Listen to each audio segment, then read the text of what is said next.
What if in 1966, the four most loved boys on the planet decided that being loved was no longer enough? What if, at the absolute height of their fame, they chose to systematically assassinate their own image in order to be reborn as something for which the world did not yet have a vocabulary? To understand the album Revolver, we must look at it not merely as a record, but as a clinical dissection of reality itself. There is a very specific silence that precedes great storms, and for the Beatles, that silence occurred in the early months of 1966. The world still saw them as the mop-tops with the easy smiles. The four lads from Liverpool who made the entire planet scream in a state of collective hysteria never seen before. But inside the walls of Abbey Road, the molecular structure of the band was changing. They no longer wanted to be idols. They wanted to be alchemists. And the cauldron where this transformation took place has a name that today resonates as a turning point in Western civilization: Revolver. If until that point the Beatles had mastered the art of writing about youthful love, in 1966 they decided to write about death, about time, about absolute loneliness, and about the invisible layers of human consciousness. They were about to abandon the stages, the tours, and the screams to bury themselves alive in a studio that would, from then on, function as a spacecraft with no certain destination. The first great change was technological, but driven by a spiritual necessity. John Lennon, increasingly immersed in readings of the Tibetan Book of the Dead and experiences of expanding the mind, gave sound engineer Jeff Emmerich an instruction that seemed impossible for the time.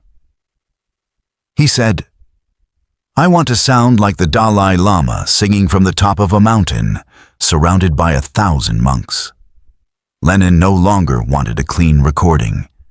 He wanted the sound of eternity. It was in this quest that Tomorrow Never Knows was born. The track that closes the album, but actually opens the portal to everything that would come after. For the first time in popular music, the studio ceased to be a place of recording and became a musical instrument in its own right. Top loops that sounded like laughing seagulls, processed drums that sounded like tribal rituals, and a lyric that commanded the listener to turn off your mind, relax, and float downstream. But the alchemy of Revolver did not belong to John alone. If Lennon was the chaotic soul of the record, Paul McCartney was the architect of its form. Paul was living in the center of London's avant-garde, absorbing classical music, experimental cinema, and modern art. It was he who brought the sophistication of Eleanor Rigby. Think of the symbolic weight of this. The biggest pop band in the world releasing a single with no guitars, no drums, just a piercing string octet and a lyric about the loneliness of people whom nobody sees. Where do they all belong? Paul asked. He was no longer writing for the fans. He was writing for history. He was capturing the melancholy of a United Kingdom that was still trying to rebuild itself in the post-war era, hiding its sadness behind empty churches and forgotten names. In For No One, Paul went even further into the anatomy of heartbreak. It is a song as cold as a winter morning, describing the end of a relationship with the precision of a surgeon. There is no sentimentality there, only the observation of the void. This emotional maturity was something entirely new to the charts. The Beatles were telling their audience that life was not just about holding hands. It was about the silent tragedy of waking up and realizing that the person beside you is now a stranger. And while these two giants of composition were wrestling in a display of sheer genius, George Harrison finally found his own voice, a voice that was not from Liverpool, but from New Delhi. Harrison brought the sitar, but not as an exotic decoration. He brought Indian philosophy into the DNA of rock. In Love You Too, he challenged Western materialism. George was beginning to realize that the Beatles, despite all their success, were just a grain of sand in the desert of the universe. This humility, forged in mysticism, gave the album a gravity that no other band of the time could even imagine. Even his social critique in Taxman showed a new edge, a realization that the system would always try to take a piece of the artist's soul. The recording process for Revolver lasted about 300 hours, an unthinkable luxury for 1966. Every second of that time was used to destroy the rules. They played tapes backward, distorted voices, and created compression effects that made the drum cymbals sound like heavy breathing. Producer George Martin, who was once the mentor teaching them the rules, was now the accomplice helping them break them. Together, they were proving that pop could be high culture. They were proving that a 3-minute song could contain as much complexity as a symphony by Beethoven.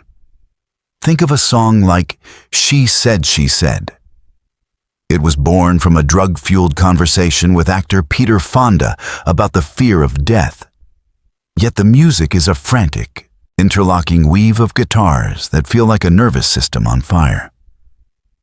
Or I'm Only Sleeping, where the backwards guitar solos create the literal sensation of a dream state, a suspension of time that was technically revolutionary.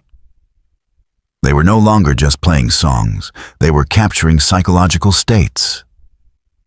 But there is something profoundly sad in the brilliance of Revolver. It is the sound of a friendship that was at the height of collaboration, but already carried the seeds of isolation. At the moment, each of them discovered his own individual universe within the studio. The need to be the four lads began to wither. In Revolver, they were still a unit, but a unit made of very distinct fragments. The album is a perfect mosaic, but if you look closely, you can see the cracks between the stones. This was the record where they realized they didn't need each other's physical presence as much as they needed each other's ideas.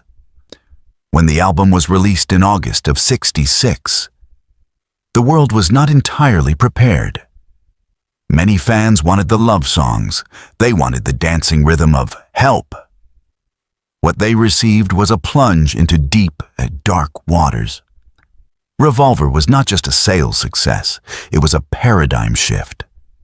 After it, music could never again be just entertainment. It took on the duty to be art, to be questioning, to be dangerous. It coincided with the most turbulent time in their history.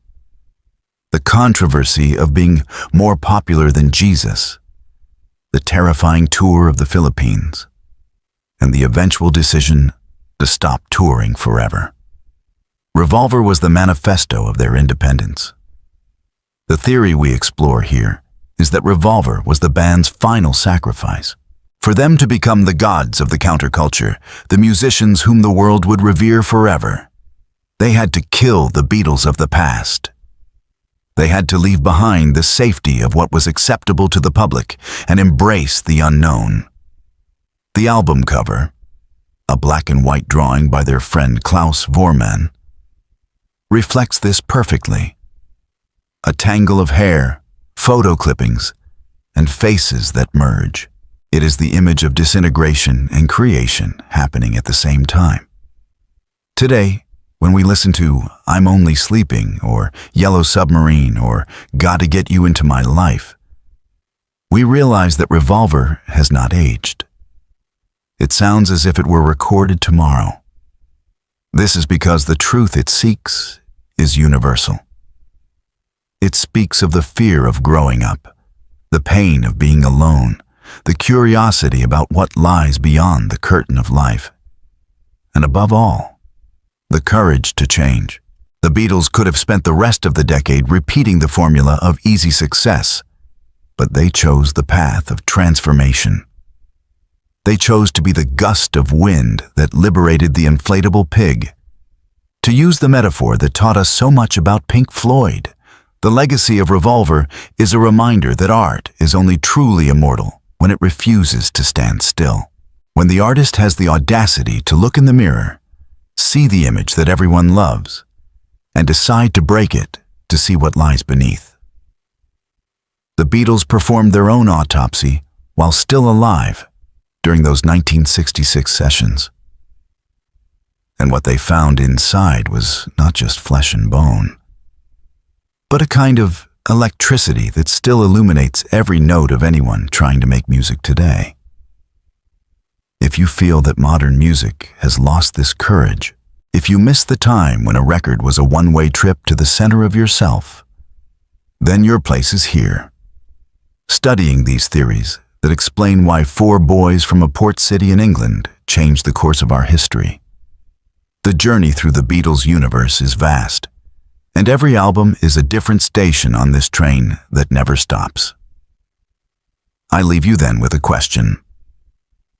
If you had to choose just one song from Revolver to take to a deserted island, which would it be? The one that defines who you are when no one is watching? The one that, as John Lennon described, allows you to relax and float downstream? The link to the full dossier on the band's sonic evolution is in the pinned comment. Because in the end, the love you take is equal to the love you make. And the Beatles made love to the impossible during the entire year of 1966. And remember, where art does not console, it autopsies.